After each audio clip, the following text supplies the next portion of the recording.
The Prophet Muhammad, peace be upon him, he famously said, know thyself, and you shall know thy sustainer.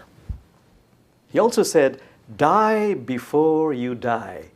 Die to your false self before you die a physical death.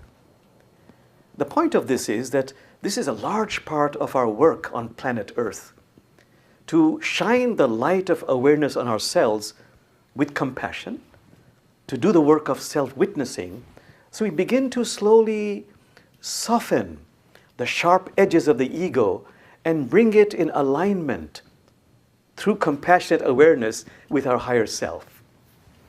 There are two stories I'd like to relate to you, two Mulla stories. On a moonlit night, the Mulla is on one of his constitutional walks and he happens to pass by a well. He peers inside the well and is alarmed. He finds that the moon has fallen into the well. He says, Sister Moon, fear not. I shall save you. He runs home, gets a rope, a hook, he flings it into the well. It probably catches something and he heaves and pulls and, exerts himself, and something comes loose and he falls on his back and he sees the moon restored to its proper domain. And he exclaims, thank God I came along.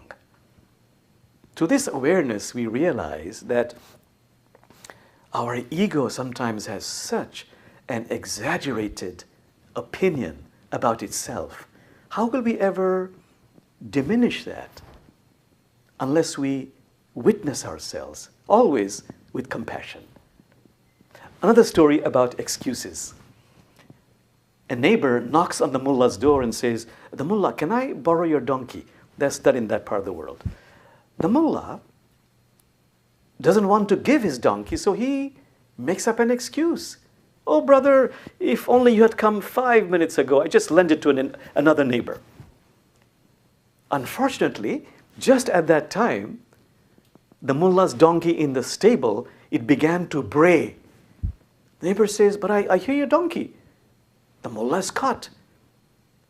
And he pretends to be angry. He says, who will you believe, me or the donkey?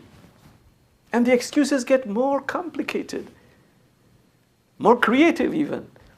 And the mullah says, thank God this came to pass, because now that I know the disposition of your mind, I could in any case never want to lend my donkey to somebody with your kind of thinking.